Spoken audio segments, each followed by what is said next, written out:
Hello and welcome to Connected episode 279. It's made possible this week by our sponsors, Pingdom, Smile, and Booz Allen. My name is Stephen Hackett and I am joined by Mr. Mike Hurley.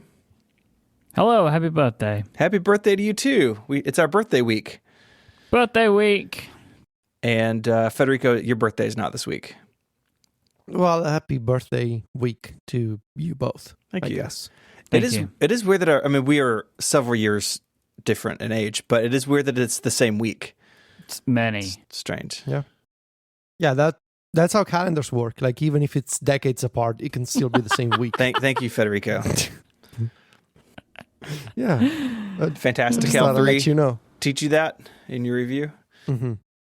We'll get to Fantastical 3, but first we have some follow-up. So last time, Federico, you were speaking about your must-have apps 2019 article, and it has come out, and I really enjoyed it. Do you want to tell the lovely people about this article? Thank you. Yes. So it's 50 apps. So it's basically the usual story that I do every year. I was a bit late this time because I was doing a few things. First of all, I basically spent the month of December deciding whether I wanted to use Overcast or Apple Podcasts. Marco has got a new version of Overcast coming out with a new version of Voice Boost. It's really good. We'll have a story on the site eventually. And I was also playing around with a few additions to my home screen in the form of the shortcuts icons. So I got the story out a bit later than usual. Shouldn't happen again, but I still wanted to do it, and I still... Yeah, you better not let it happen again. I will not. Sorry. Disgrace. I will not. So 50 apps, bit of a... Nearly February over here. No, it came out on January 23rd, which is also my favorite number. That's nearly February. It's 1 week away from February. Sure. I don't care. This is a reflection of my home screen in 2019 as of December 31st. A bit of a format change. There's a new category, home screens, which collects the apps that I have on my home screen for the iPhone and iPad. Otherwise, the usual stuff, work, entertainment, images, health, home, and utilities. 50 apps. Some of them have moved to subscriptions. And there's Raindrop, who we've talked about it. It was the new app that a lot of people wanted to hear more about. I also got a bunch of tweets and emails. There's always an app in your story that is like the big one for the year, right? Like I feel like every year there's always like an app that you spend a lot of time focusing on. And I think Raindrop was the one this time, right? Yeah, definitely. And it was fun because I got a lot of tweets and questions from people about it, which incidentally, by the way, I just saw that the Raindrop service just today announced that they have full text search and the permanent library feature, which means they are archiving a full copy of every webpage that you have. Ooh, nice. In your Raindrop account. So this is very nice, and I'll make sure to check it out and see how it works. Raindrop was definitely the highlight. The home screen on the iPad has a bit of we talked about this. It's got this custom layout with the icons. Otherwise, I think it's a pretty good reflection of where I'm at the moment. I'm using reminders. The Apple Calendar icon is not there anymore because I'm now using the new version of Fantastical. And then there's shortcuts and Timery and all the other custom shortcuts that we've talked about. So yeah, I'm curious to see what will happen to this home screen in the 2020 edition, which will not come out in February 2020, or actually 2021, per Mike's request. But we'll see. There's some apps I don't feel like, for example, Codex, which I really like. It's a text editor. It barely gets updated, and it's one of those apps that it's like the only app in its category, basically, like a lightweight version of Sublime Text for iOS with like multiple cursors and custom key bindings, all those kinds of features. There's nothing else like it on the iPad and on the iPhone, but it's a free app and it doesn't really make any money for the developer. I don't understand why, and so it never gets updated. So I don't know. Hopefully the developer will go back to updating codecs in 2020, but I don't know. We'll see how it goes, I guess. It is the end of January, so we are just in iPhone rumor season because it starts earlier every year. And there is this rumor that a navy blue color could replace the midnight green finish in the iPhone 12 Pro. Now, Mike, you're a big proponent of midnight green. Does this make you sad? No, as much as I am a fan of midnight green, at the time, remember when they showed it off, I didn't like it. And I was on like Team Blue because there were people were mocking up blue phones. So I would be all over this if they made a blue one. I also think it would be... So this came from leaker Max Weinbach. He has been like at the forefront of all of the Samsung Galaxy S20 leaks that have been going on over the last few weeks. Like this guy has been getting all this information. So is he the new Mark Gurman? I think he's maybe more than you like EvLeaks, you know? They get these people. He writes it and does video stuff at XDA Developers, which is like a very big Android community, right? Yeah. And it seems like he's been getting information, and he's had some Apple information before that's turned out to be correct. Mac Rumors has a bit of a breakdown of some of that in their article. But I think that this makes sense because clearly Apple only did the midnight green because it just provided like another colorway which would indicate that you had the new phone, right? So I think it would make a lot of sense if there was that fourth spot that they just kept rotating out every year of a different color. Like, don't do green and blue, just do blue. You know what I mean? So that we end up with black, silver, gold, and a color in the Pro line. I think that would be quite clever. But nevertheless, I want the blue one because I like blue. Doesn't surprise me. Blue looks nice, though. Like this mock-up that they did on the Mac Rumors page, like it looks really nice. I mean, not for me, but totally for you. So why? What don't you like about it? I don't know. I feel like I'm a boring person when it comes to colors. Like you like your phone's black, don't you? I do, and I also like my wallpapers black or really dark gray. That's a more recent thing for you, though. You used to have lots of color. Yes, it's a very recent thing for me. I still have a super colorful, like clown vomit wallpaper on the lock screen, but on the home screen, it's gotta be simple. I don't know. It's an age thing, I think. I guess you're maturing. Growing up with my wallpapers. A couple of weeks ago, we spoke about the unofficial Apple archive. Yeah. Which was that wonderful, beautiful webpage, which, what was the guy's name? Sam Gold. Sam Gold, that was it. I was going to say Goldman, but no, it's just Sam Gold. That's half the bank. Goldman and Sams. Perfect. Goldman Sams, that's their name. Goldman Sams created the unofficial Apple... every time I say weblog in my brain, and I have to stop myself. The unofficial Apple archive, right? Every time I go for 2R, like that's hitting me right back in the standard. Well, now they have something in common. They've both been partially shuttered. That's not fair. But it's basically, it was kind of incredible to see that Sam on Twitter was posting. Basically, Apple sent to Vimeo, where they were hosting their videos, a bunch of copyright notices, right? Like this is, it's affecting the copyright, blah, blah, blah, blah, take it down. And they took a screenshot of their email notifications, and you could watch them just like counting up in like tens. It was kind of incredible, as every single video was copyright claimed. So it's basically dead now. Yeah. Mm-hmm. It's a shame, but what were we expecting, honestly? Yeah, it was obvious that this was going to happen, right? Like, I don't want it to have happened, but I don't really know what else could be expected. Is this something that the blockchain could have fixed? You know what? Probably. Or Pirate Bay. What's the other word that people like to use and throw around? AI. No. What 5G? if the Apple Archive? No, 5G, Steven. That's an actual thing. No, it's not. What if?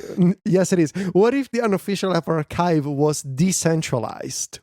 I don't even know what it means, but what if it was? Someone's got to break up big advertising. That's what's going to happen. There was a rush on the part of some Reddit users to try to scrape this stuff and have it in a torrent. I don't think that got finished before it was taken down. And we just say the site is still up, as far as this recording at least, and the images are still there, but all the videos are gone. Again, they sent takedown requests to Vimeo, the host that was being used for the videos.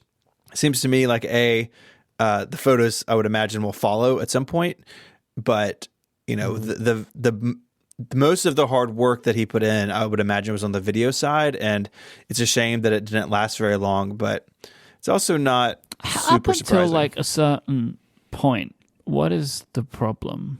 Like, what is Apple's problem? Yeah. I wrote some about this for a forthcoming Club Mac Stories column, but I think that Apple... Hey, no spoilers. No spoilers, but I think Apple's in the wrong here. Like, yes, clearly they have copyright claims on their own keynote videos, and yeah, like maybe some of the internal stuff that he was publishing, maybe you could say, okay, well, that's internal. I can understand why Apple would do that, but like video of people on stage that happened as a historical event, I think Apple should either let... The point of the ad was you made it, you paid for it for people to see it. Right. And you put it out into the world. And I think it's a shame that Apple treats them this way. Without a centralized thing like what Sam did, you're just off searching YouTube and the quality's pretty bad. And Apple has some of this available, but doesn't go back very far. Definitely not to the early 2000s or 90s. And it's a shame. And I wish Apple wasn't this way about this sort of thing, because, I mean, selfishly, I would like to have better quality stuff than what's available. And I have some stuff personally that's not available anywhere else that I've gotten my hands on over the years, but it should be a resource that anyone could use anywhere. It's a bummer. Mm-hmm. It is, however, the year of Stephen. It is not. It is. It isn't. It really isn't. The year of Stephen It's part 2.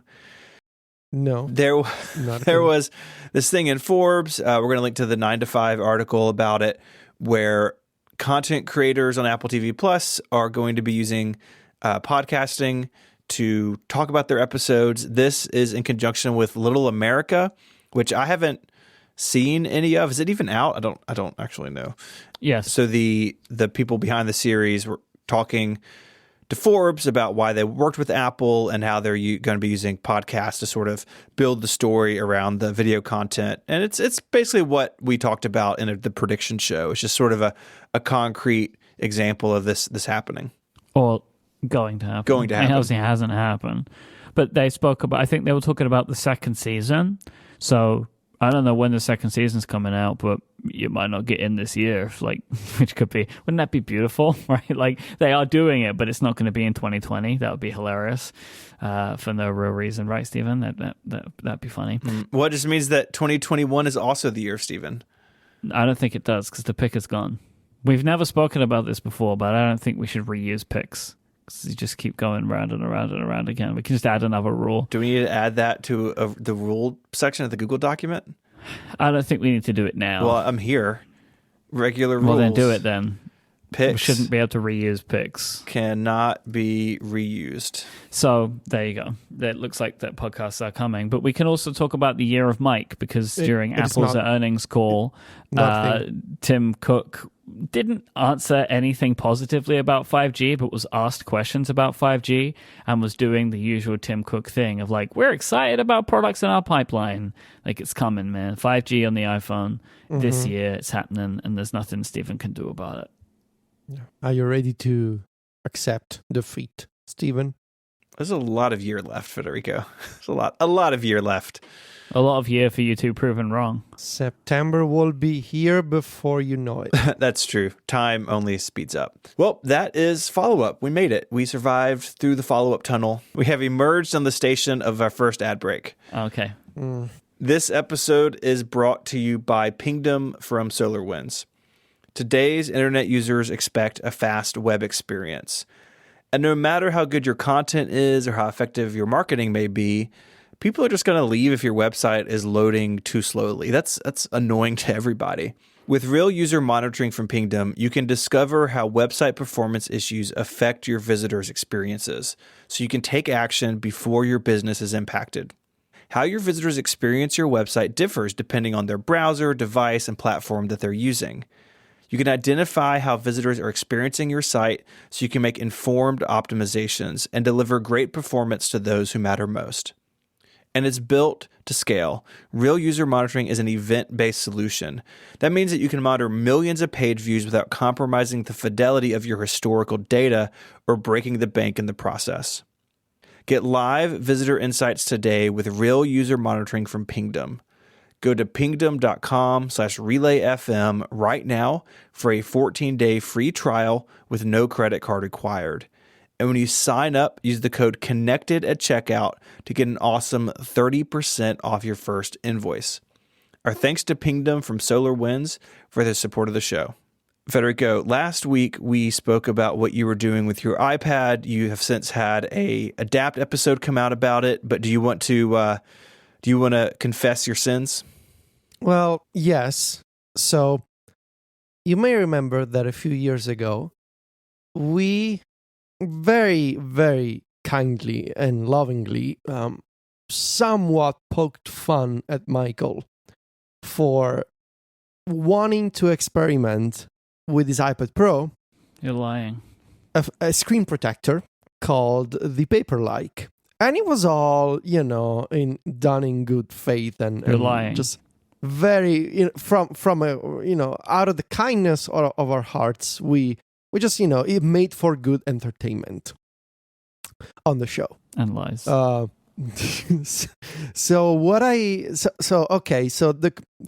the short version.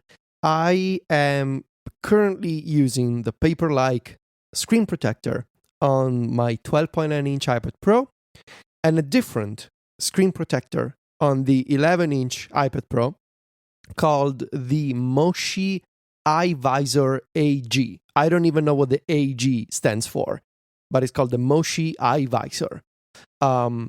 So here's why I'm doing this. I always wanted to have an iPad Pro with a matte display. I love matte displays. I wish that Apple would make a version of the iPad Pro that had one, even if it cost like 500 euros more. I would spend the money for that because I really like matte displays. Just buy a Pro Display XDR and carry it around with you. Mm-hmm. Sure. Or I could have done the research on matte screen protectors, which is what I've done. Buy a really powerful laser and do the etching yourself. Also a possibility, yes. Could be actually less expensive than the Pro Display XDR. I wanted to see if this was something that I could like, because a problem that I ran into last year was I basically could not get any work done at the beach.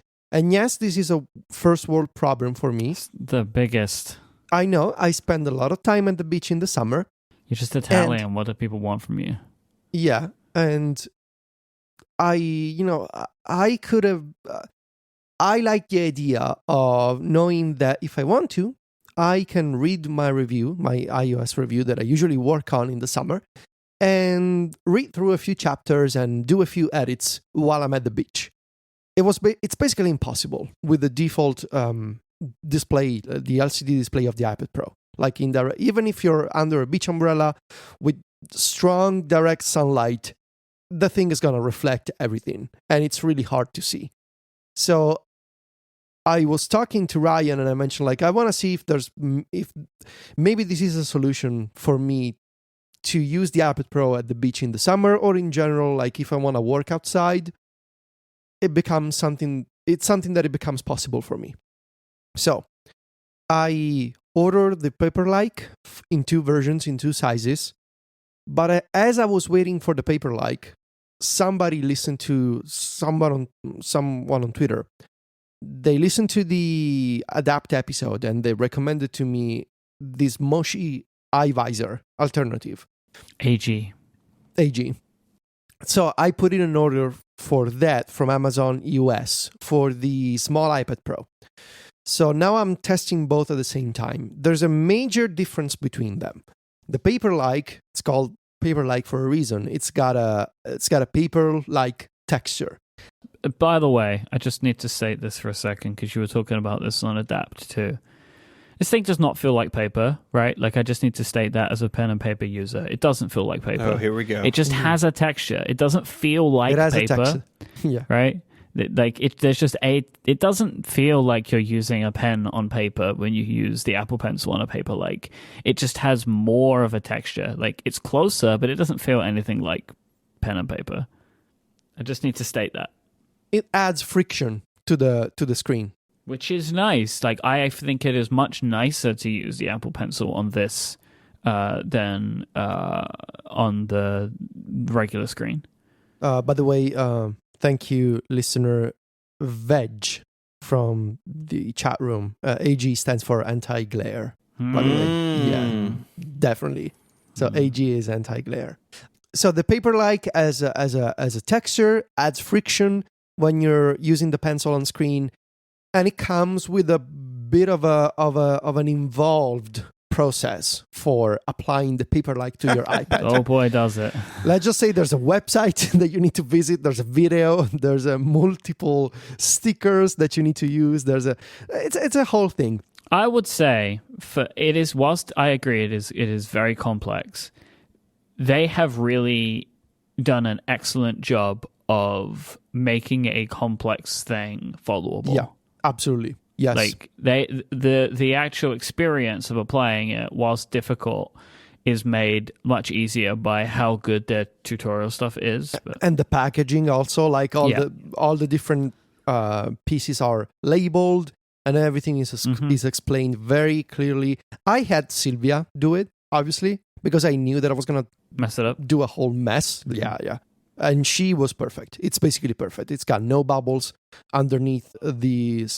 I feel like I need to send you my iPad. All right, so inspired by you, I applied my Paperlike. Okay. I messed up the first one so bad I had to use the second one. Oh no! Just so many bubbles, just bubbles everywhere, like tiny ones. Just like I reckon I'm gonna have to take this one off again just because the bubbles are so bad. Mm-hmm. But I do really like the matte screen as well. I think the matte finish is really nice. Okay. The Moshi iVisor AG has no texture, so it is smooth, completely. Well, it's different, of course, from the glass of the iPad's display, but it doesn't have friction like the Paperlike. It's matte. It's very similar in practice to the Paperlike. And the big advantage of this one is that it creates no bubbles when you apply it. Like completely bubble free. I don't know how. I was say, how does that possible? I don't know. It's removable, this one though, right? Like it's not one and done as well. I think it's removable and washable at the same. Also, I'm pretty sure. I'm gonna buy this. I was really skeptical of this one. I was like, how can it be possible that it's washable and bubble free? I mean, I haven't washed it, but it is bubble free, like zero bubbles underneath the screen protector.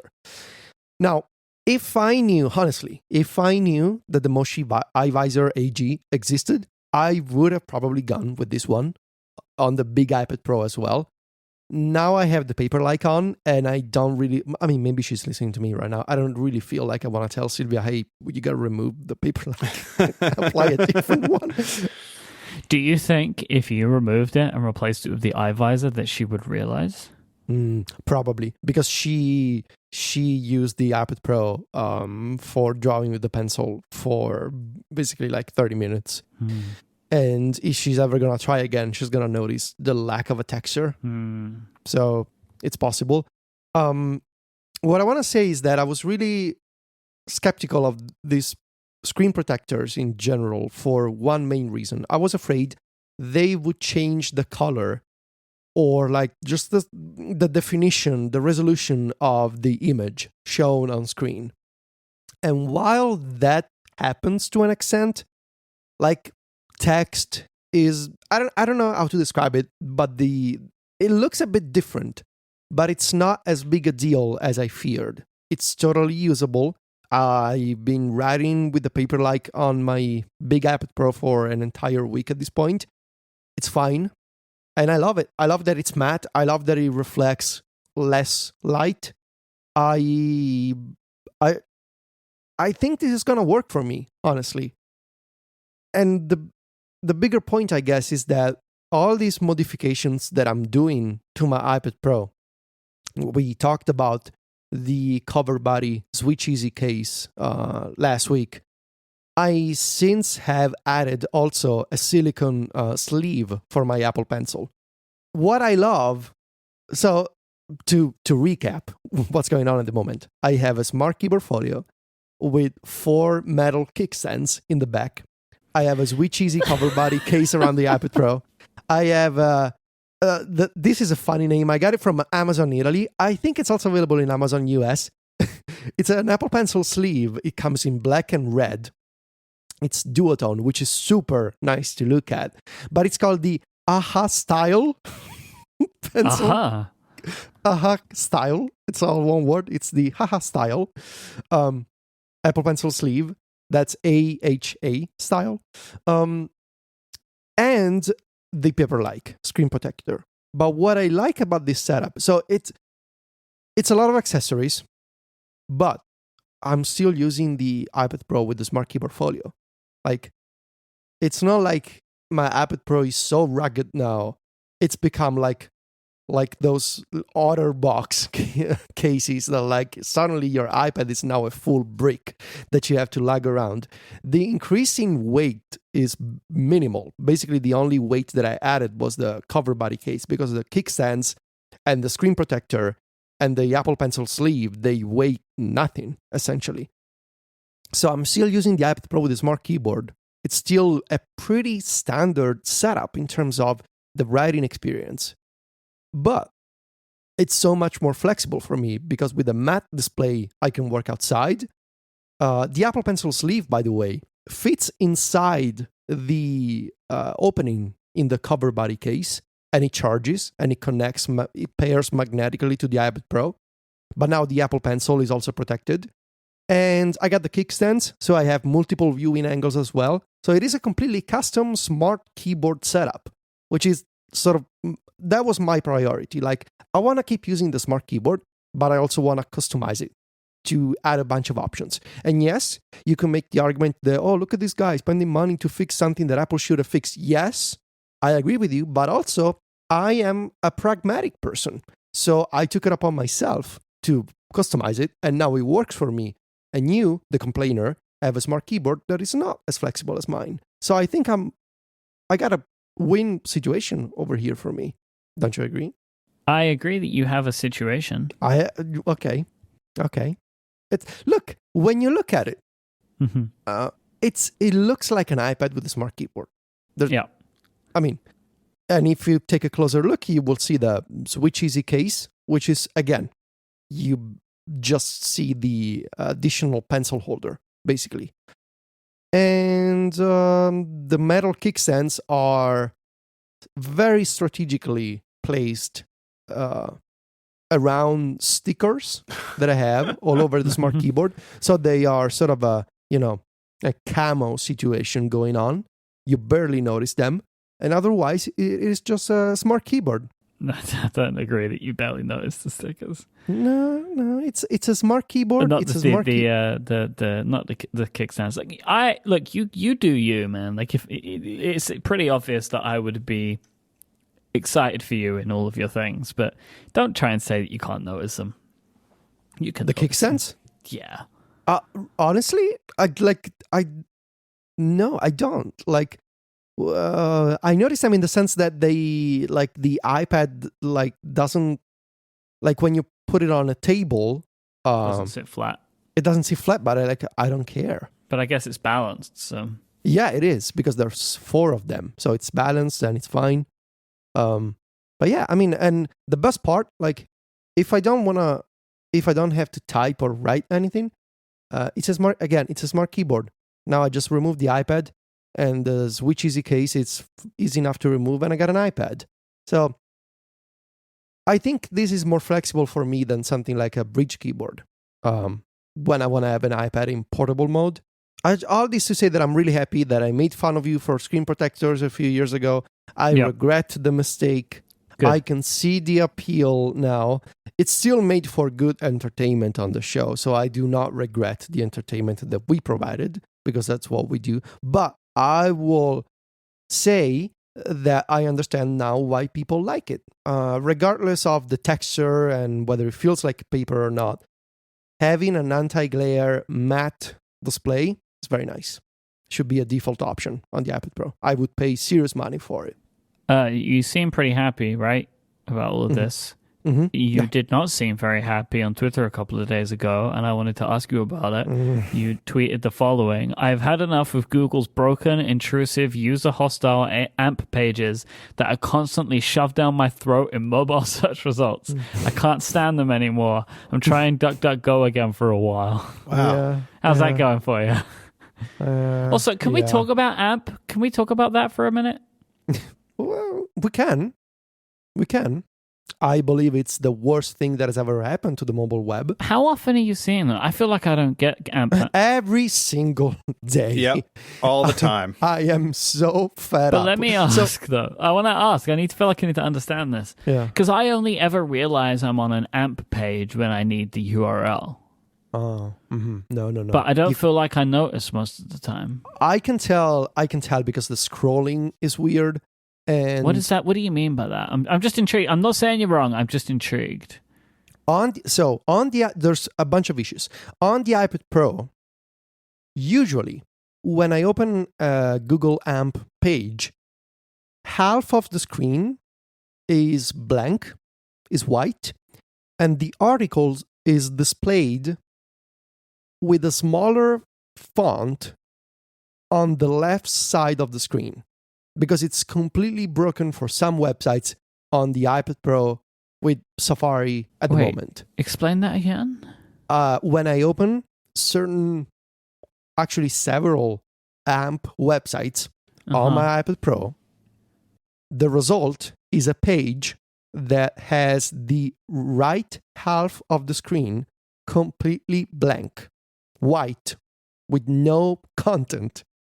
And the actual article is cramped on the left side of the screen. Is this in landscape? Yes. Okay. It is. I haven't seen this. That's a thing that happens on my iPad Pro.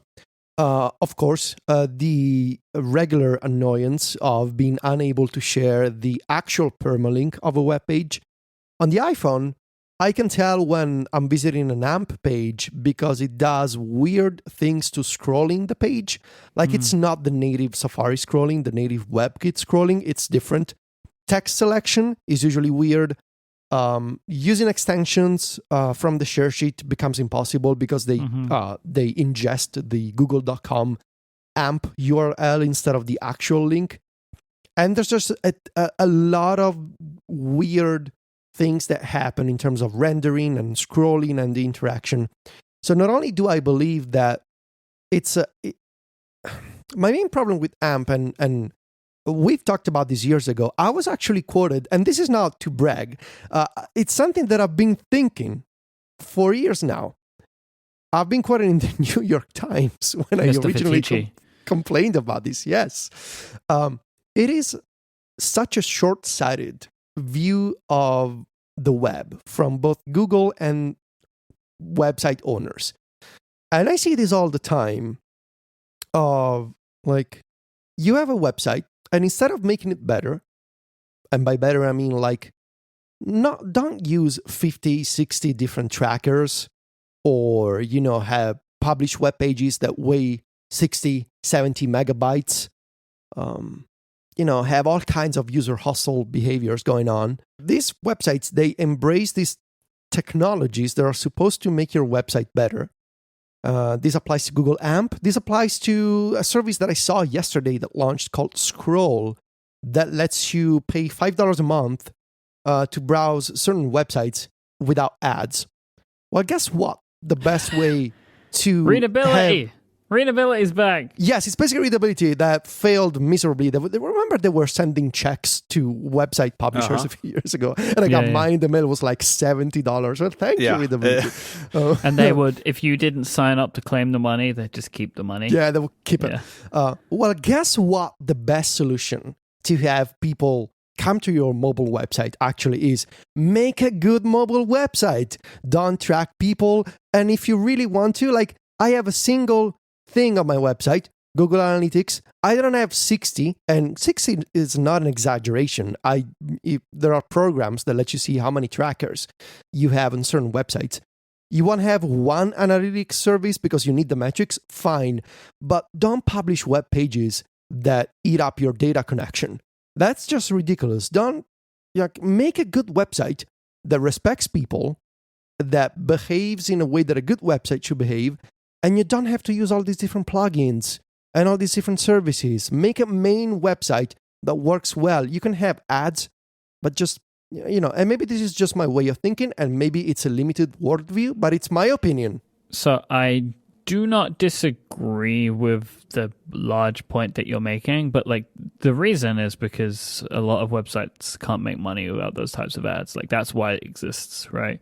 Where like you have found a very great business model and work with people that are like-minded, but like that's why we are in this situation, right? Because publishing seems to be becoming more and more difficult. People don't make money in. I am not excusing those trackers, merely stating for the devil's advocacy, right? Of just like... But especially Google AMP. Google AMP, what's the reason to implement Google AMP?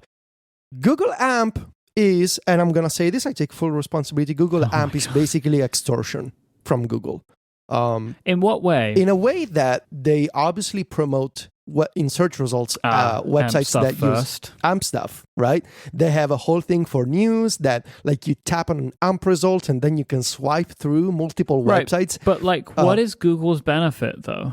That you keep using Google because, oh my God, these websites are so fast. Like, I don't know, man. It feels like it's a whole evil plan to have these websites implement Google Ads, and Google Ads obviously they slow down web pages, and they come with all kinds of different trackers. And now these websites are not making, they have users complaining about the fact that these websites are slow. And so Google comes in and says, okay, look, this very problem that we created, but don't think about it that way for now. What if we also gave you a plugin that speeds up your website? And I'm like, man, my website is slow because you gave me ads that are slow. But do Google's ad systems slow pages down, or is it all the other stuff that people... I don't know if it's Google's, right? Like those 60 trackers or whatever, they're like all these crazy companies with their tracking pixels, right? Well, I don't know if it's Google, but it's part of the problem, though. Yes, a problem that they did create, but I don't know if it's Google's thing. But like, I get your point of like, they want the web to be faster for various reasons. One of those reasons is because then Google's version of the web is faster for you as the user. And why would Google care about that? Because they want to keep people using Google because that's where the money comes in. Look, I am firmly convinced that all these websites are going to regret adopting AMP years from now. Oh, of course they are. Things will break and it'll stop working. No, but it's like anything. It's like anything in publishing, right? Like there's the darling for a bit and then everybody regrets it, right? Like let's all pivot to video. Let's all et cetera, right? Like I've seen these kinds of comments from like The Verge and stuff, right? That they implemented AMP and now they hate it. But like, what are they supposed to do? Like they need it because they need people to come and see the pages. I'm pretty sure I've seen articles from them like that, right? Am I speaking wrong there? That feels about right. But... Yeah. Never, ever trust plugins. Control the stuff that you publish. Have it be basic web standards and you're going to be fine. Don't trust these fads that come about, even if they last for 3-4 years. Have it be standard stuff. Text. It's all about text and HTML. That's what it should be. Don't trust plugins because you're going to regret it. And like this stuff happens all the time. And now there's this scroll service and people are going to be all excited about scroll and then it's going to stop working in a few years. and the cycle repeats itself over and over and over. It's demoralizing, and as a user, AMP results are just terrible. It's a terrible user experience. So now I am so annoyed by them. I am looking for two things. One, recommendations from people. If you know of any extensions for Safari on iOS that somehow make it easier to de-amp a web page, because yes, you can get to the actual URL, but you need to tap on the very small icon in the top left corner, and then you also need to tap on the link. I wish there was a way, maybe a bookmarklet or maybe an extension from the share sheet that's easier to access. Or I want to see if there's a way for me to write a shortcut that uses JavaScript in Safari to extract the actual permalink of a page and take me there. I think that's possible, but I'm not sure. So yeah, I fundamentally despise AMP on principle, at a practical level. And yeah, so you're having a great time with DuckDuckGo and it's in Google's place? No, that's also the problem. So I'm back to Google, spoiler alert, because I remembered we've been over this 2 years ago when I was quoted in the New York Times, or 3 years ago, I can't remember. The problem. I thought that DuckDuckGo improved in the meantime. It is still very bad in terms of search results for me for two types of content: news results and Italian content, Italian results from Italian websites.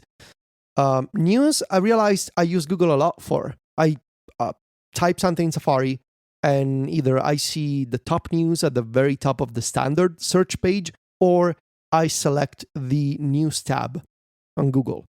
And news in DuckDuckGo are really bad and basically non-existent. Italian search results, I essentially couldn't find. Like, it is such a dramatic difference between the Italian stuff that I can find using Google and what I can find using DuckDuckGo. Also, I noticed that Google has much, much better support for indexing content from online forum boards, like just communities where people share and talk about stuff, like Reddit, for example. The results for that type of websites that you get in DuckDuckGo are also really bad. So I understand, and I believe people when they say, I've been using DuckDuckGo for like 2 years and I'm totally fine and I always find what I'm looking for. That doesn't apply to me. Maybe it's the things that I search for. Maybe it's the fact that I have this mix of English and Italian content. It doesn't really work for me, man. Like I cannot find what I'm looking for. And if I'm using DuckDuckGo, but then I always have to append the !G to take me to Google, what's the point? Right? I'm just gonna use Google as the default. You just might as well use Google. Like, look, we need to be real about this. Like, I agree. I know people. I have friends who use DuckDuckGo, but like, there are search engines and there is Google. Yeah. Right? Like, everything else is something else. Google has it all. And that's just how it is. I'm sorry. Yeah. So I was hoping it was better. And I do appreciate the message and the what DuckDuckGo is trying to do, but it's not as good as Google for me. And again, just to make this clear before the many things happen, none of this is about like tracking and all that kind of stuff. This is purely about AMP, because like people will tell you to do this to Google, that to Google. That's not what you're looking for. It's not about like minimizing Google's hold on you. It's purely because you don't like AMP. Look, I got principles, all right? In life, in general, this is not a case of principles.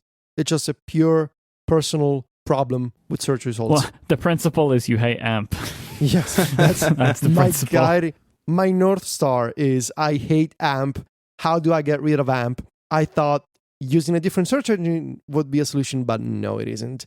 And no, I don't want to try Bing or... What about Jeeves? Ask Jeeves. No. So, yeah. I have actually been trying out Bing a little bit recently for other reasons. And it's not Google either. It really isn't. It's very different. So, Federico, Mac Stories had, just to close this loop, Mac Stories had AMP for a while, right? Yeah. And then yes. and then yes. you got rid of it because of this personal stance. Yeah. Did you see any difference that you're willing to share in mobile traffic or how Mac Stories showed up in search after that change? No, not really. Search traffic is up every year.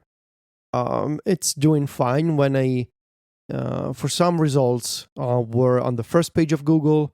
Some other results we may be on page 2. Obviously, the big stories that get shared, like my iOS reviews or some major app reviews, they tend to rank higher in Google search. So I would say it's fine. I see traffic from news.google.com, whatever the domain is, but we're just not as obviously we do not end up in the featured Google AMP carousel of websites that support Google AMP. But that is a trade-off that I'm willing to accept. Like we will never be featured in that special view that lets you flip through pages from different websites, but it's fine because I don't want to use AMP. I want to have a website that is lightweight and fast and that uses as little JavaScript as possible. So that's my priority. And look, I'm totally fine with not getting millions, tens of millions of views every month. It's fine. It's something that I came to terms with years ago, really. My stance on these plugins and these services. Like, I want to control everything that I do. That's my priority.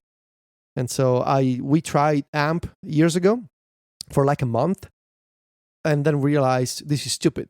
We should just make our website faster. And that's what we did. We focused on, we removed AMP and we worked on making Mac Stories super fast and as lightweight as possible. We removed all the legacy JavaScript that we had. We switched to HTML and CSS for certain types of content inside stories as much as possible. And now we played around with not using Google Analytics. We tried to use a service called Matomo. We tested it for like a couple of months. And then also I realized these results are not as good as Google Analytics. And so I decided Analytics is the only service that I'm willing to put on Mac Stories. And that's the only one that we have. So, yeah. And now we're even using the native font on Apple platforms, the native San Francisco font, CSM font. So we're not even loading a remote font anymore. So, well, we've got a lot more to talk about, but let's take a break for our second sponsor. That is Smile. Text Expander is one of those tools that can unlock your productivity in a bunch of different ways. Think about things that you may type over and over. So email addresses, phone numbers, common replies, so much more. Text Expander works anywhere you type. So in word processors, email, messaging apps, online forms, you can customize your snippets with fill-ins and pop-up lists. And you can check out Text Expander for Teams if you need to manage snippets for your company. One of my very common things in Text Expander that I use several times a month is when we have to pay people from Relay FM, I have some details that have to be exactly right. Like one payment processor we use requires the name to be typed exactly the correct way or it won't go through. And, I don't want to make errors. And so now I have a little pop-up in Text Expander. And if I'm in that field on the bank's website, I can type my snippet and I get a little drop down. It's like, okay, I can select Mike's name and it formats it the way it's supposed to be. And it has stopped me from making errors in that form. And it means that I can just type a couple of keystrokes and be able to select from this long list of multiple people. Text Expander is available for macOS, Windows, Chrome, iPhone, and iPad. And connected listeners will get 20% off their first year. Go to textexpander.com/podcast to learn more about Text Expander. That's textexpander.com/podcast. If you've been meaning to try Text Expander, now is the time. Go check it out at textexpander.com/podcast. Our thanks to Text Expander for their support of this show and Relay FM.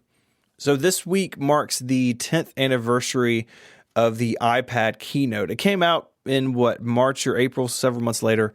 But the keynote anniversary is this week. And we wanted to sort of point it out here. There's a bunch of stuff in the show notes. Mike, you and Jason spoke about it, Upgrade 282. Federico, you and John spoke about the iPad as far as like from the app angle on App Stories episode 147. And several people asked us to cover it like play by play on Connected. Well, we did that 5 years ago on episode 24 of Connected. So you can go listen to much younger versions of us do that if you want. I have literally no memory of this episode. Yeah, me neither. I do not remember doing this, which is hilarious. Was it us? Do we actually? It looks like it. But if you're looking for another play-by-play, I watched this on a plane.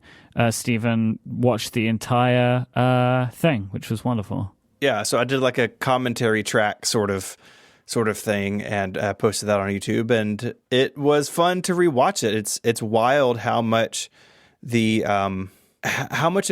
iPad is the same, but in how many ways it's totally different than it was in the beginning. Like the very vision of the iPad has changed so much, and it was fun to revisit it. I loved some of the stuff that dated it, like when they were saying that, like, we make more mobile devices than even Nokia. Yeah. And it's like, oh my God, it's so good. Yeah, there's that. It opens with like an iPod update. I mean, it really is funny, and the whole thing, it's kind of really interesting because they feel like they justify the product's existence. So like when there's a new iPad Pro or a new Mac, it's like, oh yeah, like we know what this is, but with the new category, it is really different because they have to define the category, and so they compare it against netbooks, which was the hot thing in 2010. A bunch of people wanted Apple to build one, and it is really interesting how they sort of decimate them, and now they're totally gone. Yeah, I skimmed the keynote video again, and it's still so, I don't know, it's still so fun to look at, like, and remember like the things that we were expecting and all the rumors back then, and like the names that we thought they were gonna use for this device. It's something that I remember so clearly. For me, it's the keynote that I associate with starting Mac Stories, because it was the first big new Apple product since I started the website in April 2009. And so in January 2010, the website was still very much new. And like, I don't want to say that to an extent, I had no idea what I was doing, but I know that this was going to be a big deal. And like, this is for me the event that really convinced me, oh, this is something that I want to cover. So it doesn't feel like 10 years, but also looking at it and like the Nokia reference, for example, yeah, it's been 10 years. It's been a decade. It's been a long time. And it also highlights like this decade, this 10 years.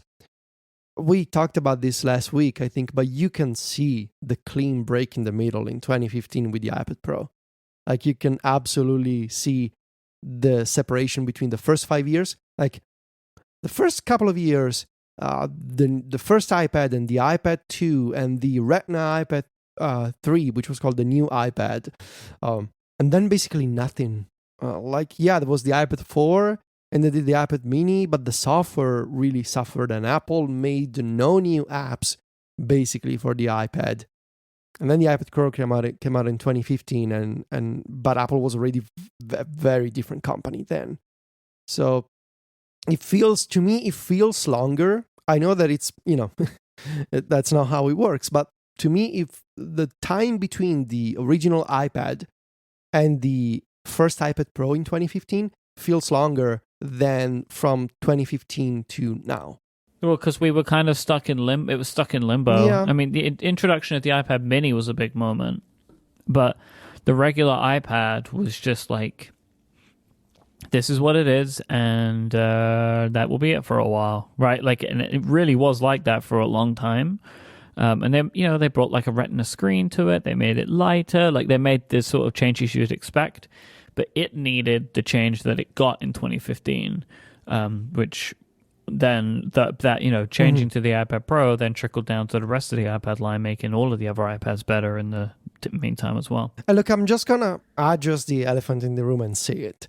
The iPad will at this point always be the kind of product that every few months a few people get together on their websites, on their blogs, and write about how a failure it is, how it's not a replacement for traditional computers, how Apple dropped the ball and the Mac is a better computer and nobody's using the iPad.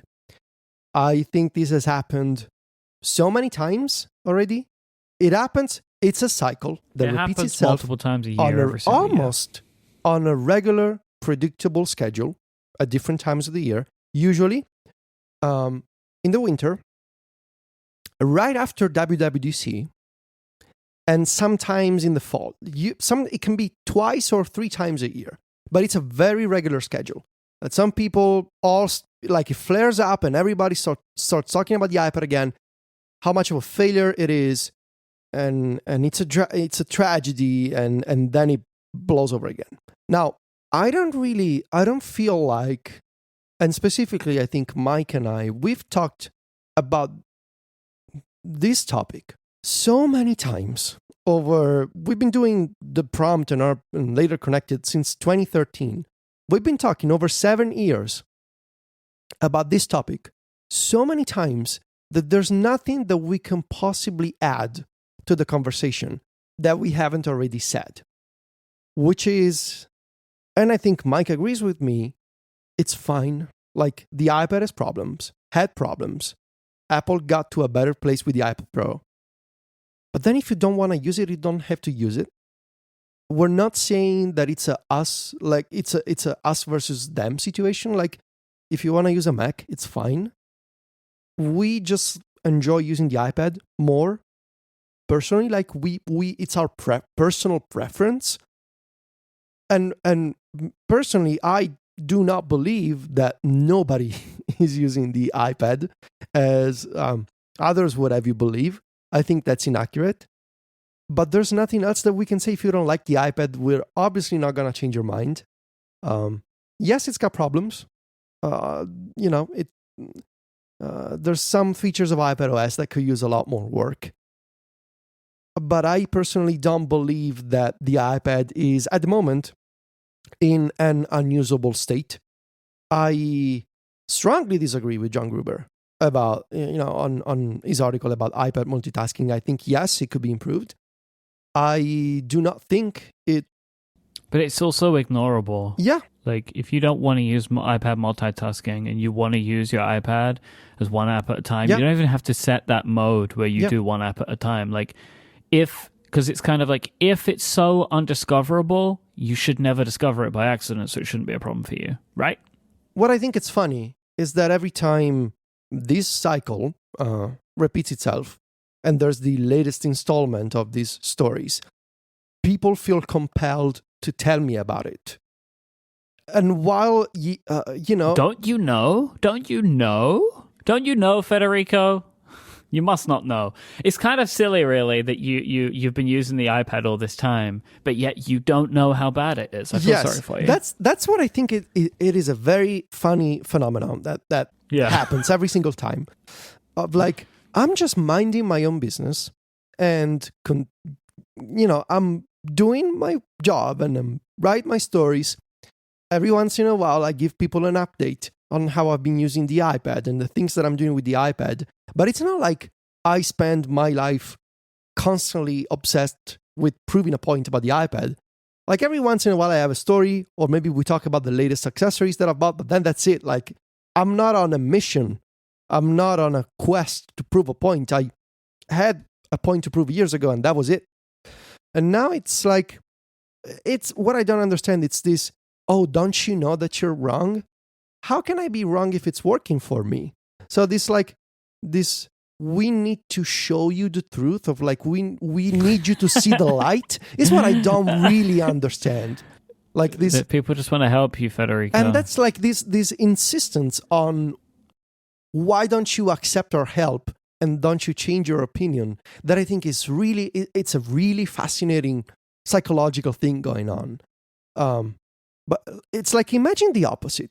Imagine if every few months we started, me and you and Jason and maybe John Warris, like, we started, publishing stories about the Mac is useless. Maybe we should. And like, maybe we started getting in touch, like Jehovah Witness style, getting in people's mentions and DMs and be like, hey, don't you know that you're using the wrong computer? It's like, why? What's the point? I might start writing articles about the Mac App Store. See, now that's a whole thing. But yeah, so the iPad 10, not a perfect product, but also not a doomed product. And I don't think, this is where I draw the line. I don't think it's multitasking is a catastrophe. I don't think it ruined the iPad. I also don't think the iPad should have stayed the same way forever. I think I want to see what iPadOS means. I want to let the facts speak. I want to see what Apple actually does. This whole thing of like, it's useless. No, it's useful. No, it's useless. Like this, what we're doing now is useless. Like, this entire conversation has no point. If only just to talk about like what happens every few months. So I think we've had our share of this conversation and this topic for a while. Maybe we can talk about it again in a couple of years. Maybe when the iPad turns 15, and if we'll still be doing Connected together. I hope so. No, it's coming up again in April. I fear so.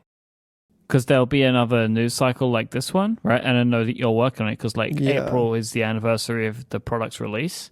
Like what we've just experienced was the anniversary of its introduction. I guarantee you this comes up again in April. Yeah. And look, I also want to clarify.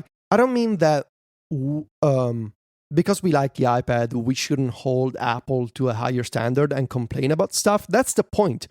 If you listen to this show, you must know that we do. If you go to my iPadOS review, there's a single page that I dedicated. It's called The Complexities of Multi-Window. It's basically a single page of complaining about things that do not work with actual examples and screenshots and videos. So like, yeah, I know that we should complain to Apple and share criticism, but also I don't like hyperboles, I don't think things are useless. I don't say the Mac is useless because it's not.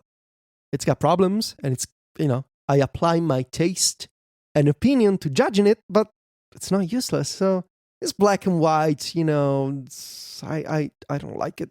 I mean, I think some of it comes from the era where people were afraid that the iPad was going to replace the Mac. And for a while, Tim Cook and others sort of talked like that was going to be true, right? Like the future of computing is this, and that means that the way you compute is old-fashioned. And I think people read a lot into that. And I think if anything, Apple has proven over the last couple of years that these two platforms are going to be in parallel for a long time, right? You don't invest in things like Mac Catalyst or the Mac Pro or ARM Macs if SwiftUI, if you think that the Mac is had its time and the iPad is going to take it over. And that's kind of a separate discussion, but I feel like people who are still afraid of that just haven't been paying attention the last couple of years. And I find that frustrating. Let's talk about what me and Chico reported today. There's an article from Mac Rumors outlining a selection of products that were all expected to be released in the first half of 2020, most likely in the spring, so probably around March time. So I have a list of products, and a few of them have some additional details. One of them is ultra wideband tags. This is the product that we've been pretty familiar with from leaks and screenshots and all kinds. And Mac Rumors in their article even have the screenshots that they were able to unearth of the UI inside of iOS that enables and allows you to register these tags. They're believed to be called air tags, and this is like the tile thing, right? So Apple will create a little plastic doohickey that you put inside of your wallet, you put inside of your backpack, and then those products, those items, I should say, will then show up inside of Find My. Quo believes that the tags will support ultra wideband, which is currently the most useless thing Apple's ever put into an iPhone, because I'm telling you, whatever is supposed to happen to AirDrop doesn't work, right? I'm not alone here, right? Like, nothing changed with AirDrop. Has anybody ever gotten anything different Nope. to happen in AirDrop? Like, I notice sometimes it taps. Yes. And it taps me. Yes. And then it says, hold up the phone. I don't know and why. I do it and nothing happens, right? Like, so currently there is a chip inside of our iPhones that does nothing, but is most likely there for support of things like this. Ultra wideband would allow you to find these products with much greater accuracy than Bluetooth or Wi-Fi, apparently, right? Like if it works. So that would be pretty cool. So you'd be able to find these tags. And of course, because of the way the iPhone works, and you would be able to, in theory, be on the other side of the world with one of these tags, and you'd still be able to find your product because it is talking to other devices that are around it. It doesn't just have to talk to yours. It's very clever stuff, and obviously would be great for Apple because you don't, with products like Tile and Tracker, they have these mesh networks, right, where like the devices can talk to anybody that has the Tile app installed. So to do that thing where like if I left my bag in Rome and Federico had the Tile app installed for his Tile products, it could, in theory, my Tile could talk to his app to help tell me where my bag is, right? That's how these products work. Remember when I found your bag in an elevator at Heathrow? Pause that for a second because that's a great story. But so then yes. But like we all have to be using the app, which is way fewer users than every single iOS or macOS product on the planet of the Earth, right? That is using iOS 13 or macOS. What are we on now? Catalina. Which is Catalina or more, right? Like that's like so much stuff you would be able to find your bag again. Federico, do you want to tell the story quickly of when you found my suitcase? Yes. So we were coming back from WWDC, and of course we landed in London, and I had a layover to go back to Rome. So we were flying together. So we wait for our bags together. We get our bags at baggage claim, and then we go outside. I needed to basically exit the airport and go back in for departures because it was like a 4-hour layover. So we say goodbye. Mike goes to one elevator, I go to another elevator, and I need to take this lift to go up, I guess, from arrivals back to departures at Heathrow. So I get in the elevator and I'm looking at my phone, and I'm standing by the door. The door opens on another floor, which was not departures yet. And somebody says, "Excuse me," because I was standing in front of the door. So I moved to let this person pass. And with the corner of my eye, I take a look at the case that this person was holding. And I see a sticker with Mike's cartoon face on it. And like... it was like a fraction of a second thing. Like, I'm like, oh yeah, that's Mike's face. And I go back to look at my phone, and then like, it dawns on me, like, wait, what is Mike's face doing on that case? And so just suddenly I burst out and I'm like, sir, that is not your case. This person turns to me, and we're all standing inside of an elevator packed full of people, right? And everybody's looking at me and this person is like, what? And I was like, yes. Are you coming from San Francisco? And this man is like looking at me strange and be like, yeah, how do you know?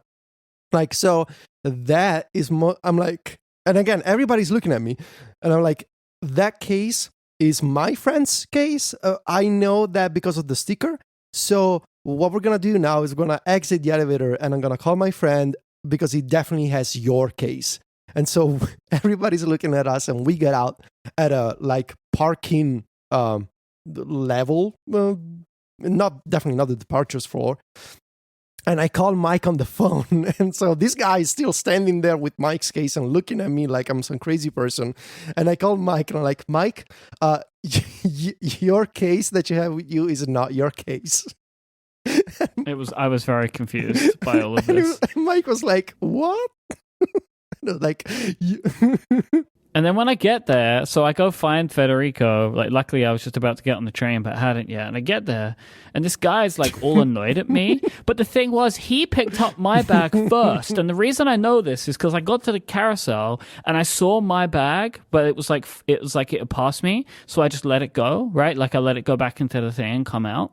And I was waiting there for ages, right? Federico's bag had come out, and I was waiting for ages. And then the other bag comes, and I picked it up thinking it was mine. So I know my bag, he had picked it up before it went back into the thing. Like I'd just taken my eye off it. So he picked up my bag first, and then I picked up his bag because it was one of the last bags left on the carousel. So, but then the guy's all like, ugh, but he was all annoyed at me. But he did it. He should have checked his bag. Silly old man. Yeah. But anyway. Yeah. So if we had the AirTags, this would have never happened. No, it could have still happened. It could have still happened. Yes. But can you imagine if we... Oh, man. I often think about that. Like, how would that have been resolved? I have no idea. I had no idea. Anywho. Yeah. Ming Chi Kuo did not report on that. That was not part... I don't know if he made it clear, but that whole story was not part of Ming Chi Kuo's report. It was just the AirTags part. That's a bummer. It was the story of me losing my suitcase was not in there.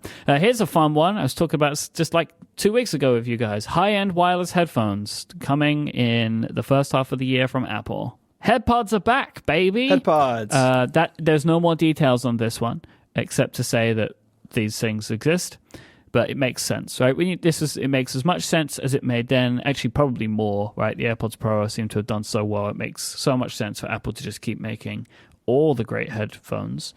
4.7-inch iPhone of an LCD display, Touch ID in the home button, but with a faster A13 chip and 3 gigabytes of RAM. I feel like this new version of what we expect is the SE, right? Yeah. I can't think of a product in a long time where the specs of it have changed so frequently in rumors. Like, because if you remember, last time we heard it was going to be a smaller version of a 10 with Face ID. Mm-hmm. And then there was going to be, it was not going to have Face ID, but have a Touch ID sensor in a side button, right? And that was when Stephen thought iPhone 9. But now, I don't know what it's going to be now. Mm-hmm. It could just be the iPhone SE2. They could still call it the iPhone 9, but it definitely feels much more like an iPhone 8 than anything else, I guess. Yeah, I think that makes the most sense if this is to be a low-cost phone / bridge phone to get people who want the old design into newer technology, then I think that all sort of jives with that. $399 is a great price for a new iPhone, if that's the case. That's what they're going to go with. Refreshed iPad Pro models featuring a triple-lens rear camera system that supports 3D sensing for augmented reality. Okay. We've had this rumor for a while, right, that this was something that was coming to the iPad. I think we even heard about the 3D sensor thing before the iPhone got 3 cameras. Yeah. Like that, this rumor's been around for a long time. I think it makes a lot of sense that they would be updating the iPads in the spring.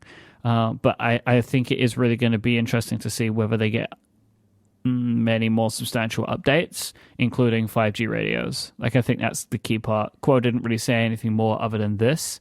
So that's kind of where we are right now. It is unclear exactly what laptop Quo is talking about here, but there will be an update to a laptop, whether MacBook Pro and or MacBook Air updates, and there isn't really much information about what that will be, but we'd expect some keyboard changes and or an introduction of a smaller MacBook Pro. And then one that has been I thought hilariously to me, kind of overlooked in the Mac Rumors report is a, quote, smaller wireless charging mat. Mm-hmm. It's coming back, boys. AirPower is coming back. AirPower's coming back. Oh, no.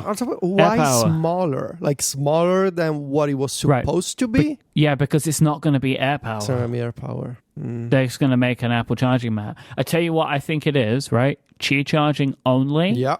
And then Qi charging comes to the Apple Watch. That's what I think they're going to do. So for now, it's going to be iPhone plus AirPods, and eventually also the watch. But the watch is going to switch to... That's what I think they're going to do.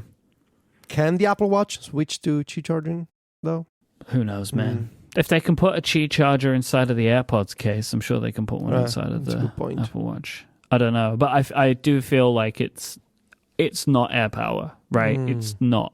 Because if anything, they needed to make AirPower bigger so it could get all the tech in it. I So- can't imagine that they are able to deliver on a smaller version of AirPower whilst also never delivering on the original one. Right? Those two things don't seem to jive in my brain. Well, you want the fire to be more contained, so smaller makes sense. That's true. A smaller fire, we all know that smaller fires, they don't grow because they're too small to attach to anything. So 2 questions. When do we think new iPad Pros? And is the triple lens camera system all that we should expect? I mean, obviously, it's going to have like maybe a new CPU and that kind of stuff. Oh, definitely a new CPU. They wouldn't do it without putting a new CPU in it. But when and what else, I guess? I think March, and I do think 5G. Okay. Yeah, that's a good guess. March makes sense. There's a lot of past March events, right? So that's a month that they've played in before. I think the triple camera thing, we spoke about it weeks ago. If this really is like a big move in AR, having it out with the iPad 6 months before it comes to the iPhone gives developers time to be playing with it. And when it ends up coming to the iPhone later, with the depth sensing and all that junk, then they can say, look, we've had this out for a while. Look at all these apps that take advantage of it. And now you get this great experience on your iPhone as well. They don't even have to say, we can't wait to see what you do with it, because people already have done something with it. So they can say instead, like, 3 developers would have used it. We're so happy to see what you have already done with it. That's what Tim will say. What do you think? I don't know. I was kind of hoping to have a repeat of the 2017 10.5 announcement. So like WWDC and iPad Pro announcement in the same keynote. I thought that was really fun, especially because now they could do new iPad Pro at WWDC with new sessions for the AR stuff and iPadOS features in the same keynote. So that would be a nice combo of like more iPadOS and more iPad Pro, and it all works together. So that could be interesting. But I could also definitely see a March event, especially if they have a bunch of stuff to announce. They can maybe throw it all together in a single keynote. Although Apple has also been doing a bunch of press releases for, things that we expected they would do a keynote for. I mean, look at the AirPods Pro and the AirPods 2. They were just press releases. So, like, I don't even know if you should expect a keynote to have a bunch of features, a bunch of products. I'm not set on this, all of these things coming out in an event. Yeah. They could easily be press releases. I mean, even the headphones, even if they would be completely new products, they could easily just do a press release. The new iPhone model, also maybe. That's what makes me think there'll be a press release. If there's an iPhone in this mix, I think that's got to be an event. See, I completely disagree. I feel like this is an iPhone you don't want on an event. Yeah. Because it's bad. It's a bad iPhone. No offense. But like, it's hardly an exciting product, right? Like, what does Santa say? To be like, with our amazing Touch ID, that's not your face. definitely not better than Face ID, right? Like, I can't even perceive of how they would spin this in an event in the way that if they just did a press release, they could do it way more reserved. For our customers with fingers and no faces. Oh God. It's not the iPhone that you wanna roll out the red carpet for and be like, here's the event for a new iPhone that is cheap and has Touch ID. I don't know. Because I guess really the only things, the wireless headphones, I would have said, they'll definitely do an event for, except they didn't for the AirPods Pro. And then you've got like the AirTags, which I just don't think are that exciting. It's like a nice add-on product. It's not exciting, but it's not exciting. I don't know about this because like you could point to that Brooklyn event, right? But that Brooklyn event, which showed off the iPad Pro, that was like a big deal. Mm-hmm. That iPad Pro was a big deal. It's a huge deal. They're not doing that again. No. Right? It's going to be an update in this current design. Mm-hmm. Even all of this stuff here, based on the last couple of years, I don't know if you've got an event in that. Because it's a bunch of things, a bunch of refresh MacBook Pro could also easily be a press release. They didn't have an event for the 16-inch with the Exactly. keyboard. Like we would have said before that, oh, that 16-inch is a big deal. Yeah. But like what they did instead was like a huge coordinated press effort that just wasn't an event, right? It's like, we're going to give this person it in advance. We're going to put this person on a podcast. We're going to have these people like they were able to do a bunch of stuff, which is probably much more effective than having an event. So I think that they're more likely to just do more of that. And really, I think at this point, unless Apple have something huge, we get June and we get September and that's it. I think we will. There's potential to have like a week of Apple announcements like last year, because this miscellaneous collection of things to me feels like another. You remember when they did the whole Tim Cook tweets last year? Yeah, I think that did great for them. Yeah, because like people were excited, they were expecting stuff. I think that was like somebody got a bonus for having that idea, right? Like it was a very good idea, very well executed. Yeah. Anything else about this March event or stuff in these rumors? No, I don't think so. Not really. Yeah, I feel like a lot of this has been around for a while, right? Like a lot of the detail that Quo's given is the same detail he's been giving for a long time, but he has now collected them all up and said, like, this is all coming in the first 6 months. Now, some of these products, like, for example, the laptop stuff, he's been saying that they're coming next month for the last 6 months, right? Like, he's been really banging the drum on these and none of it's happened. We only got some of it. So I don't know, but all of this stuff feels logical to me to come out in the first half of the year, because I can't imagine Apple going all the way until June without any of these products coming out. So, but the first half of the year does include June, so they could announce those iPads and the MacBook at WWDC, but I'd be surprised. Yeah, that's like the one sticking point in my mind for the iPad is if this like depth sensing camera stuff requires iOS 14 or some big update, then like does it get tied to a software announcement? Yeah, I don't know. They've put huge AR updates in point releases. ARKit 2.0 was iOS 12 or 11.3 or whatever. So, right, yeah. But they were not using new hardware for that. Yeah, but still. I get your point, but like I think that there's a middle ground, right? It could go either way, I think. Yeah. Well, let's take one last break and thank our sponsor, Booz Allen. Modernizing for the future is a challenge, especially for large organizations. You may need to integrate legacy systems with new technology or incorporate AI and analytics to work more efficiently and make fast decisions. And everyone needs new ways of thinking to move to what's next, whether for government or commercial goals. Booz Allen understands that they're helping some of the world's largest organizations modernize, and they understand that the missions of government and industry need to adapt to constant change. They provide open source solutions so clients can integrate innovation from anywhere, whether from visionary startups or major contractors. Plus, they're helping clients power new technology with analytics. And because security is everyone's priority, they integrate their capabilities with intelligence-grade cybersecurity. With Booz Allen, integration means putting you in control of innovation. Integrate, innovate, get it done with Booz Allen. Learn more at boozallen.com/relay. That's boozallen.com/relay. We'd like to thank Booz Allen for their support of the show. So Fantastical 3 launched this morning, Wednesday, January 29th. It is a overhaul of the calendar app that we have known, and I think all of us have really enjoyed using over the years. Fantastical has always been known, I think, for nice design as well as natural language processing. So normally when you enter a calendar, event on the stock calendar app on your iPhone or iPad or even on the Mac, there's a lot of like clicking buttons and tapping things, and Fantastical kind of got away from all of that with this really smart natural language processing engine.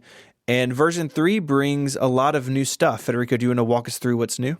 The big change is that Fantastical is now a free app powered by a subscription to unlock what is called Fantastical Premium, which is the service that unlocks more additional features.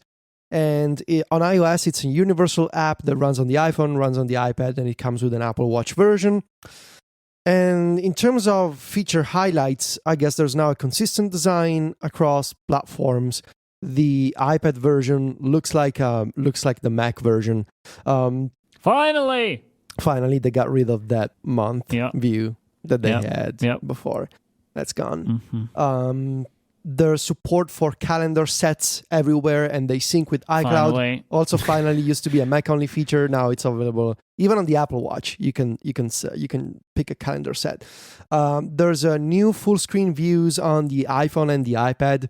So now you can do week view, you can do month view on the iPhone. The year view, I don't understand why it's there, but some people use it. As I mentioned, the iPad app is all new, but it needs some additional work. I pointed out a bunch of problems in my review today, like multi-window doesn't really work the way that it should work, in that it doesn't let you have different types of content in different windows, which is entirely the point of multi-window. And also oh, good, I get to see the same calendar side by side.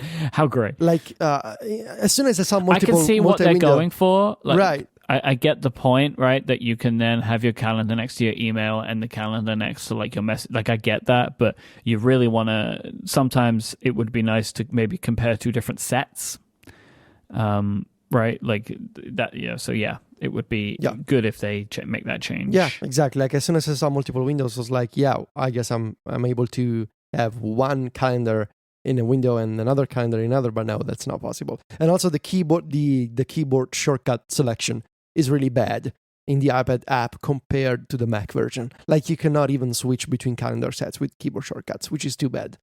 And then I guess there's event proposals. Like you can create proposals with multiple time slots and send that proposal to invitees to that event, to multiple people. And when they do, they will get an email with a link that takes them to a web app, to a FlexiBits web app, where they can pick a time slot that works for them. And when there's a unanimous decision around the same time slot, that event is going to be created in your calendar, and invitees will get an actual calendar invitation over email. My favorite thing about this feature is that all of the potential dates that are proposed are all blocked out in your calendar, so you can't double book after the fact. Yeah. It is worth noting that this feature requires that not only that you have a FlexiBits account, which is that actually is a requirement of a bunch of new features, but that you need to provide your calendar. You need to provide like FlexiBits, the integration with your calendar, right? So either you sign in with a username and password in iCloud, or you do like the whole Google dance of authorizing. You never did. This wasn't even an option to do this in Fantastical 1 or 2. It always read from the accounts that you were signed into in your Apple settings, right, for your Apple Calendar. And you can still run Fantastical like this perfectly, but you don't get to take advantage of some of the new features if you don't. Not all of the features of Fantastical 3 need this, but a selection of them do require you to give them your account information. So it's just worth noting. I did it. I don't have a problem with it, but I think that it is worth pointing out. Yeah. And I also wanted to mention, in terms of one last feature, support for multiple time zones everywhere in the app. You can see multiple time zones in the event inspector for calendar events. You can actually create multiple favorite time zones in settings, and then if you have an event that is due at 10 a.m. Rome time and you open the inspector, you will see what that time translates to in London, New York, Chicago, whatever. And also in week view and day view, you have the option to show a dual timeline. So to show an additional time zone on the right side of the screen in addition to your local time zone, which is a very clever implementation. So I really like it. I want to point out too that the FlexiBits account, you can use sign in with Apple, which is pretty sweet. I haven't seen that in a lot of apps yet, so that's cool. There is a reason you haven't seen this, by the way. We had this as an Ask Upbeat question a couple of weeks ago. Apple changed the deadline date. Right, now, it's not required yet. FlexiBits had no choice because they're a new app. All new apps now, you have to include sign in with Apple if you allow sign in with other services. Okay. But the update date got moved. Okay. Right. So like if you're an existing app, you didn't have to do it. Apple understood that maybe they set too aggressive a timeline for that. In my use of it, it has been a little bit better to sign in into like directly into iCloud or Google or whatever than using the built-in calendars store. It seems like it's faster to sync. I don't know if that's actually a thing, but just in sort of my looking at it, it seemed at least that was the case. But one of my favorite things about this is that Fantastical is now like a full-blown Todoist client. So you can have, you've been able to have in the past your Apple reminders show up in the calendar, and if you use the day view and they have due times, they sort of filter in between events. But now you can do that with Todoist, and I don't know how I feel about mixing my tasks and my events, but if you're the sort of person who wants that, it's really nice. Their Todoist integration seems really solid. The cool thing now, though, is you can have it as a set. So you don't have to see it all the time. Right. Yeah. Right? See, I have a Todoist set where it has all of my regular calendars plus my tasks. So if I ever do want to see them at the same time, I can like choose to do that. You know what I mean? Like if I want to just compare, like, honestly, I don't know why I would ever do this. But if I wanted to compare how many tasks I have and how many events I had, I could do that. Like I like that it isn't like just a global on off like it has been in the past, right? So you now, I guess, have that as a thing. The thing that I thought might be more interesting for me, which is why I did sign in, is if I ever wanted to convert a task to an event or vice versa. So I kind of just left it in for that way, so then I could see it all in one user interface, and it would probably be easier for me to do that. I do use Fantastical with both events and reminders at the same time, but I also still use the reminders app. There's a screenshot in my review that shows you basically what I do. Because basically what I like about Fantastical is that it's like a complete overview of everything that I have going on. But then I use reminders because of the exclusive features that it has in iOS 13, like rich links and checklists and all that kind of stuff. Basically, Fantastical is the complete summary for me. And sometimes I check off a reminder in Fantastical, and maybe I create a new reminder in Fantastical. But I mostly just reschedule stuff, and the actual creation I do in reminders. And maybe if a reminder has a rich link, I can only see that rich link in reminders. But it's a nice system where everything mostly works together. And really the big deal for me is the calendar sets. Just being able to have multiple different views for the app, like my podcast set as my podcast reminders and events. Yep. But then I also have a writing set where I see no events, but just tasks. So being able to mix and match these different sources of content, I think it's what really sells the app for me. Like being able to have this modular setup, essentially. Obviously, another elephant in the room here, it's moving to a subscription model. Before we get to the subscription thing, is there anything else we want to talk about the app itself? Because we're just gonna then have a big conversation about the business model and all of that kind of stuff. Like, I just want to say I love this app. The two features that I wanted were the iPad, a new iPad app, which they've given me. They give me the Mac app, basically, which is what I wanted, and calendar sets. I love it. I love the new design. I like having weather because, why not? There's weather in your tasks now. Yeah. It's just it is when you see it, it's that's a logical thing to add, right? Like, it just makes sense to me. I really like it. I like the overall UI changes. I think the app looks very modern without changing significantly, which I think is a really masterful way that they've handled that. I like the options for dark mode. I like the new icon options. That's pretty good. I've not used the Apple Watch app. Mm-hmm. Yeah, I mean, the iPad app is where I want to see some improvements, but otherwise, it's very solid, and I like the consistency between different versions. You can go from one version to another, and it's mostly going to work the same way. All right, so we've all been using the beta for a bit, right? Yeah. Mm-hmm. So we got to enjoy and all of these things without paying the subscription model, and we'll all make our decisions later on if we're going to do that. So, Federico, do you want to talk about what the business model for Fantastical looks like right now? Yeah, so it's quite complex, and I'll try to make it easy. Fantastical used to be, before, in version 2, 3 separate apps, iPhone, iPad, and Mac, with different price points.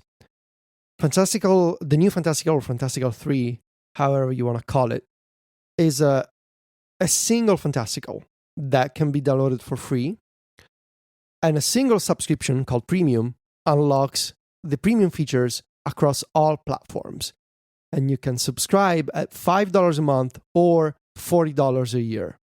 Now, what Flexibits is doing here is, if you owned Fantastical 2 before, features that you paid for in the past, you will be able to continue using for free, even if they are behind the premium paywall.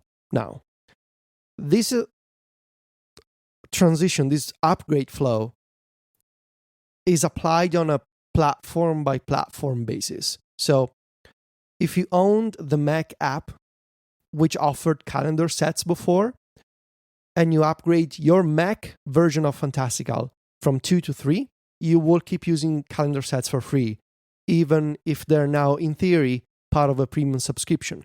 However, if you didn't own the iPhone version and you download Fantastical 3 for free today, you will not have calendar sets, because basically the app detects on each platform whether you used to have the old version installed, and it will unlock features for you based on the version that you had. The main strategy here from Flexibits is to give existing users of Fantastical 2 full access to all the features they're paying for. It gets a bit complicated and confusing, maybe, once you have to account for the fact that you need to create a Flexibits account to access the premium stuff. That is required. And also, based on the mentions that I got on Twitter today, the Apple Watch app is now a premium-only feature. Obviously, if you purchased Fantastical 2 for iPhone before, the Apple Watch app was part of that, and you can keep using it with the new version, even if you do not upgrade to premium, but you have to create a Flexibits account for the Apple Watch app to log you in and keep working. So the account requirement is, I think, what's confusing for some of the upgraders today. This whole thing is confusing. Okay, so this whole thing is very confusing, but it is the most fair I have seen of any developer moving to a subscription model, that they have features that they are like preserving and enabling that in theory new people will pay. I think they've done a good job, basically, right, of trying to do the best thing they can, but in doing that have created a complicated situation. Like, it's hard to follow exactly what you get, or what you don't get. But I think that I imagine it was also very complicated for them to make this work. So, like, I applaud them in that regard, right? That they have done clearly tried to do the best they can, but there are tons of asterisks around what works and what doesn't. Yeah. But by and large, if you had a feature on a platform, that feature will still work. Yeah. But there might be a hoop or two that you have to jump through to get it to work. Yeah, basically. Yes, that's it. But they're charging $5 a month or $40 a year. Mm-hmm. If you pay for the $40 a year, you get like 30% off or something, right? Yeah. Yeah. So you get a bunch of extra months thrown in. Yeah. So let's just say, right, $5 a month for a calendar is a lot of money. Yeah. Yeah. Yeah. Right? Yeah. Like, on the App Store economy, it's a lot of money. But, like, it's not even just the App Store economy. That's the price of Disney Plus. Yeah, I know. Yeah. Right? $5 a month for a calendar is a lot of money when there's a calendar that's built in for free. Now, I am a heavy calendar user, happily will pay this because I love Fantastical, right? So, like, for me, I don't have a problem with this, right? Like, I will do the $40 a year thing. Easy to do. I think it's possible that you can buy this subscription on their website, and I don't know how they're getting away with that. Because you're buying it, but yeah, that's like a whole separate thing, right? Have you guys seen this? Yeah. Like, you can go on their website and buy the subscription. Yeah, you can. Yeah, that's interesting. I guess they're just not pushing people to it, and they're hoping people will do it but like, it's not, the price isn't any different than the App Store version, so they make more money on it there, which is cool for them. But I like it because I can buy it because I would consider this a business expense, and my App Store account is tied to my personal bank account. but I can go to their website and buy it with my business credit card instead. So like, thank you, Flexibits, for making that a feature, because now I can go and do that, right? But, right, like for a lot of Fantastical's users, $5 a month is too much. Like, I know that Adina is not going to want to pay $5 a month for a calendar. Mm-hmm. She loves Fantastical, but the great thing for her is she paid however many pounds it was, and she's just going to keep using the app exactly the same because it's not going to change for her. It is an expensive subscription based on App Store models. Now, do I think that the work that they've done is worth it? Yeah, because like this type of stuff is hard, but they are also going to have a very hard time convincing a lot of people to do this. And I called it in my review a prosumer type of product, because I think that's what it is. Definitely. I think that's what it is right now. Most people will not pay $40 a year for a calendar app. And if there was, some folks who spent $5 years ago and they were still using Fantastical for free, I think it's a hard sell. It's a big ask to say, look, you got to give us $40 a year or $5 a month now to keep using the app. But I think that there's a niche of professionals and people who use iOS and Apple devices and want to spend money on apps. Folks who really operate in a calendar every single day, like people who manage their schedules in a calendar app for like multiple hours a day, $40 a year, it's not a big deal for a product that you rely on. I tried moving to other calendar apps over the last couple of years because it felt like Fantastical wasn't going anywhere for a while. Mm-hmm. And my life was falling apart. Yeah. Right. Like, I have gotten very used to the feature set that Fantastical has. Mm-hmm. And if that is taken away from me or I can't use it, like, I just am not as effective anymore. Right. Like, it's become an incredibly important part of my workflow. But I do feel like unless you feel that way, you probably don't want this. Right. Yeah. That's my feeling. Yeah. And I feel like obviously they're going to leave some people behind. And there's going to be people who are going to say, no, this doesn't work for me. I'm going to look elsewhere. And that's fine. I think that's definitely part of the calculation that Flexibits did. It was either we need to let this app basically wither and die on the App Store, or we're going to give up some of our customer base and go for a different type of professional product. And I mean, we've seen these stories before many times. Ulysses, Kurt Weather, all these types of more advanced and refined and sort of, again, prosumer is a good word because they're not professional tools like Logic Pro 10 or Adobe Photoshop, but they are also not, the simple apps that you get from the App Store. It's somewhere in the middle. And I think there's an audience for that type of product. They will lose customers, I'm sure. It's just what it is. It's not like even there will be backlash. There is backlash going on right now. Take a look at what people are saying on Twitter, in my mentions, in Jason Snell's mentions, in Steven's mentions. I think you will see on Reddit. It's a mess because a lot of people do not like subscriptions, and that is fine. But also, Flexibits made this decision, and I think if you're the type of person like me, like Mike, like others, that depends on a calendar, on a professional tool to manage your schedule, that, and I guess, $40 a year, that it's probably worth it for you if you don't want to go insane. I know that I will go insane without a proper calendar. So I think now the big question, my remaining question here would be, now that you have a subscription, I want to see how you keep up with your promise of the subscription lets us iterate more quickly, lets us keep up, with the updates at a more regular pace. Because now, now that you've done the transition, it's time to, go back to work and show us why we need to pay on a month by month or year by year basis. So it'll be interesting to see how things change. Fantastical has, when it used to be a paid upfront app, the big updates were sparse and slow.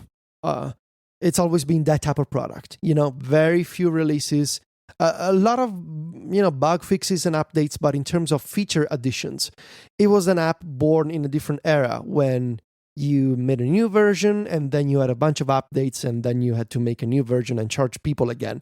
Now it's a different world with subscriptions. We need to see what that's like.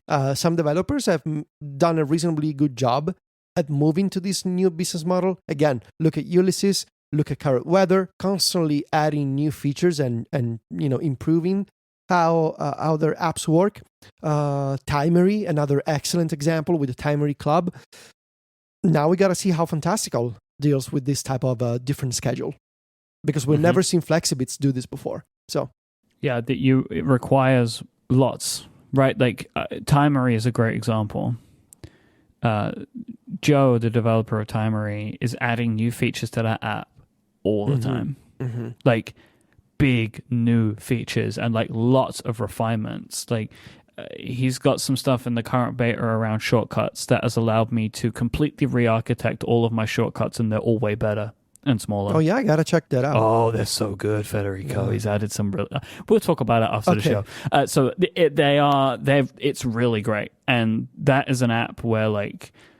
Yes, like that is why I want subscriptions to exist. This was the point, right? Was that it's not that I'm just getting this feeling of like, oh, look at me, I'm supporting my favorite developers.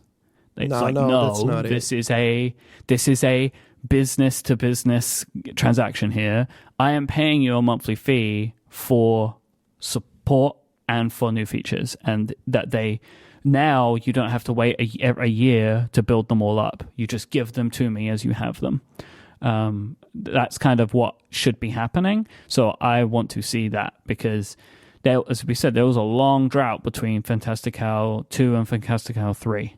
And there was a lot of features that seemed to be obvious ones to implement that they didn't, like features that were on the Mac but were not on the iPhone, and they didn't do them. Now, my understanding from conversations that I've had is that they have a roadmap that they want to implement. So let's hope that happens, and then the subscription's worth it, right? Yeah. And maybe that roadmap could be public, maybe not, but at least I think communicating to customers that yes, we have a roadmap. Maybe that's something that they could have done better, instead of just saying, the promise of a subscription. I would like to see more developers have a public and more open roadmap, sharing things on Twitter of things that are coming in the future, because that's what a subscription is for, right? You keep paying with the promise of an actual features or improvements, coming down the road. So maybe... Yeah, I am also in the belief that subscription business models should inherently bring more transparency between developers and their customers, because we're in a different relationship at this point. You don't have to surprise and delight me. You already have my money. So show me what you're going to do with it. Exactly. Like, I would like to see that. Yeah, exactly. It's also something that I learned with the club. Like telling people, we're working on this stuff and you will be getting this stuff. This is what we're doing now. More transparency always helps when you have a scheduled transaction going on. So we'll see how this goes for them. Is that it? I think so. I think that's it. All right. If you want to find links to all the stuff we spoke about, head on over to relay.fm/connected/279. While you're there, you can get in touch via email, or you can send feedback or follow up via Twitter. You can find Mike there as IMYKE. Mike is the host of a bunch of shows here on Relay FM. Let's go check those out. You can find Federico on Twitter at Viticci, Viticci, and he is the editor-in-chief of MacStories.net. You can follow me on Twitter as ISMH and find my work at 512pixels.net. I'd like to thank our sponsors this week, Pingdom, Smile, and Booz Allen. Until next time, gentlemen, say goodbye. Arrivederci. Cheerio. Adios.